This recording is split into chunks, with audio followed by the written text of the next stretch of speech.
안녕하세요. 승소를 위한 꿀팁 이정현 변호사입니다. 오늘은 상간소송을 당했을 때 이기는 법 그 두 번째, 판결 금액을 어떻게 낮추는지 상세히 알아보겠습니다. 소송이 시작됐어. 와, 이제 큰일 났죠. 소송을 당한 그런 상태니까 판결 금액을 최소화해서 우리의 피해를 줄여야 되겠다. 자, 그러기 위해서 첫 번째 중요한 게 있습니다. 상간 사건만의 특징이 있어요. 대부분의 변호사님들 상간 사건을 안 해본 사람, 또 해봤어도 조금만 해보신 분들은 모르는 게 있어요. 이 상간 사건은 승소율이 굉장히 높은 사건입니다. 증거가 좀 부족하다고 판단돼서 야, 이거 무조건 기각이다. 금액이 제로다. 강하게 싸우자. 너무 이렇게 나갔다가는 오히려 큰일 나는 수가 있습니다. 원고의 승소 확률이 매우 높은 소송 영역이다. 이거를 꼭 알고 하셔야 돼요. 변호사님도 이 영상을 보시면 참고하시기 바랍니다. 자, 두 번째, 판결 금액을 낮추기 위해서 증거상의 약점을 찾아내야 됩니다. 상대방 증거가 불법 증거다. 또는 상간행위와 관련이 없는 일상적인 대화 내용인데 상간소송 증거로 그냥 무작위로다가 막 몇백 개씩 집어넣는 경우가 있거든요. 이런 것들도 좀 짚어줘야 된다. 물론 뭐 불법 증거라 그래가지고 증거가 안 되는 건 아니지만 그래도 불법은 불법이라는 거를 우리가 적시해야 된다. 승소 확률이 높다고 해서 우리는 이제 피고잖아요. 너무 그냥 자포자기해서 가만히 있으면 안 되죠. 우리 쪽 주장에도 부합하는 증거들이 있을 수 있거든요. 그러니까 우리 쪽이 가지고 있는 반박 증거, 그리고 또 상대방 주장 증거에서도 우리 쪽에 유리한 내용이 들어있을 때가 있다는 거죠. 그런 것들을 적극적으로 발굴하고 제시하면서 법원의 공정한 판단을 원하는 거죠. 세 번째, 판결 감액 사유를 찾아내셔야 돼요. 법률 전문가한테는 이게 가장 중요한 거죠. 증액 사유만 있는 게 아니라 상간소송은 감액 사유가 따로 있어요. 만남의 기간, 그다음에 행위의 내용, 피고의 태도, 그 적발 후에 만남을 유지했느냐, 만남 자체가 우리 피고가 좀 어쩔 수 없는 상황이었다, 좀 피치 못할 사정, 이런 것들이 바로 감액 사유예요. 상간 사건을 당했을 때 피고 사건을 맡은 변호사는 이러한 사유들이 있는지를 먼저 찾아내야 되는 거죠. 그냥 막연하게 접근해서는 안 된다는 거죠. 위자료니까, 정신적 고통이니까 대충 깎아달라, 이렇게 접근하면 안 되고 조목조목 항목을 만들어서 감액 사유를 하나하나 뻔뻔스럽지 않게 잘 주장 입증을 해 나가야 된다. 네 번째, 방금 말씀드린 대로 감액 사유가 따로 있다고 그랬잖아요. 그런데 우리 사건을 아무리 살펴봐도 감액 사유가 없는 경우가 있어요. 상대방이 주장하는 사실이 대부분 다 맞아. 이럴 때도 그냥 아유, 다 맞네요, 감액 사유 없네요, 다 인정할게요, 이렇게 갈 수는 없죠. 이때 바로 변호사의 역량이 중요하다. 강력하게 반박을 해 나가느냐, 아니면 반성과 사과의 태도를 올곧게 유지하느냐, 이런 것들이 변호사의 역량이 여기에 달려있다는 거죠. 자, 끝으로 가장 중요한 점을 말씀드릴게요. 의뢰인이 억울한 점, 그 사람이 억울한 점이 있어요. 그거를 100% 반영을 해준다고 해서 너무 강하게 나가면 역효과가 난다는 거죠. 괘씸죄. 판사가 볼 때 너무 뻔뻔하다, 이 사람. 저렇게 잘못을 해놓고 오히려 상대방의 잘못을 저렇게 강하게 주장하냐, 이건 안 된다는 거지. 이거는 소송에 실패하는 거죠. 그러니까 변호사가 정성스럽게 우리 의뢰인의 요구사항을 어떻게든 110분 전달을 하고 싶어가지고 다 전달하는 게 항상 좋은 건 아니라는 거죠. 그 중에서 취사 선택하고 표현도 중화하고 모난 부분도 부드럽게 만들고 꼭 필요한 부분만 주장 입증을 해야 된다는 거죠. 무턱대고 다 넣어주면 큰일 난다는 겁니다. 자, 상간소송을 당했을 때 감액 방법에 대해서 간략히 살펴봤고요. 실제 소송을 한번 살펴보겠습니다. 서울 서부지방법원에서 진행된 사건이었고, 당연히 제가 피고를 대리했던 사건인데, 사건 내용은 거래처 여성 직원과 이제 만남이 있었어요. 어떤 남자가. 근데 그 여성이 유부녀였던 거죠. 그래서 그 여성의 남편이 우리 의뢰인을 상대로 5천만 원을 청구했고요. 만난 기간은 7개월 정도 되고 숙박업소 출입이 빈번했던 그런 사건입니다. 이제 사건을 맡고 일단 뭐를 해야 되냐면, 우리 의뢰인이 피폐해져 있거든요. 이거를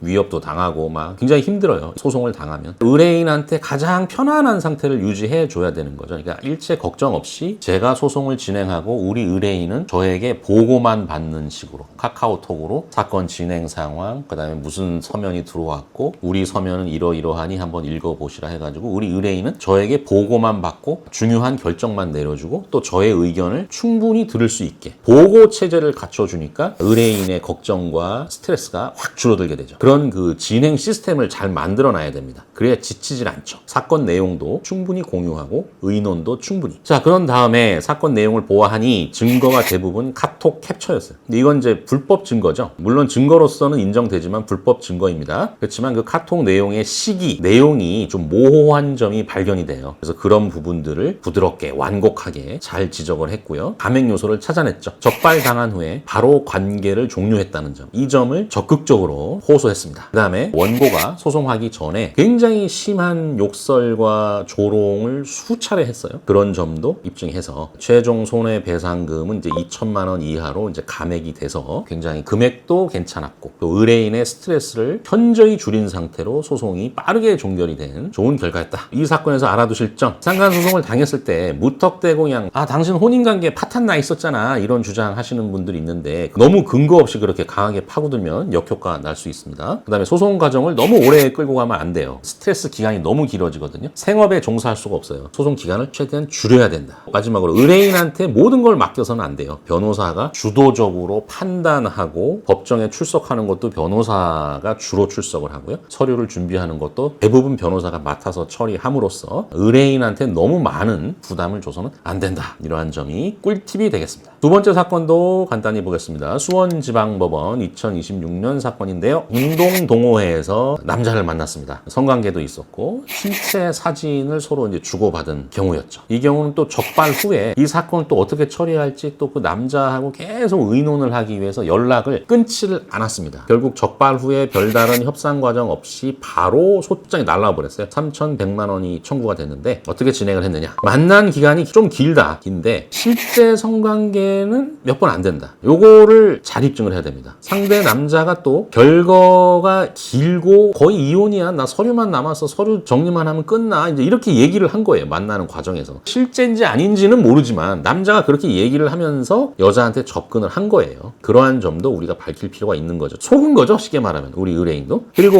남편에게는 아무런 청구를 안 하면서 우리 의뢰인인 여성에게만 손해배상 청구를 하고 있는 거예요. 조금 불공정하잖아요. 이러한 점도 적절하게 재판부에 보여줘야 된다. 그래서 성공적으로 사건이 진행됐고 최종 손해배상금은 이제 1,000만 원 이하로 막는데 성공을 한 상당히 대성공을 한 사건이죠. 자, 이런 사건에서 알아두어야 될 꿀팁이 있습니다. 상대방 주장보다 성관계 횟수가 적으면 많으면 뭐 가만 놔두면 되는데 적은 경우 있어요. 이럴 때는 우리가 적극적으로 성관계 횟수와 때로는 시간, 장소를 입증해야 돼요. 그래서 성관계 횟수를 줄여야 됩니다. 또 상대방 남자 그 유혹 행위, 허위로 하고 막 기망하고 이런 거 있잖아요. 나 뭐 이혼했어, 뭐 사실상 파탄이야, 아무것도 안 해, 부부관계가 없어, 뭐 각방 쓴 지 10년이야, 뭐 이런 것도 좀 잘 밝혀줘야 된다. 어쩔 수 없는 사정을 밝히는 거죠. 이 사건마다 감액 요소가 획일적이지가 않아요. 다 달라. 그 감액 요소를 풍부한 경험을 가진 변호사가 요령 있게 감액 요소를 찾아내야 된다. 그게 중요합니다. 자, 오늘은 상간소송을 당했을 때 이기는 법, 판결금을 감액하는 요령에 대해서 알아봤습니다. 영상이 도움이 되셨다면 좋아요와 구독 버튼을 눌러주시기 바랍니다. 고맙습니다.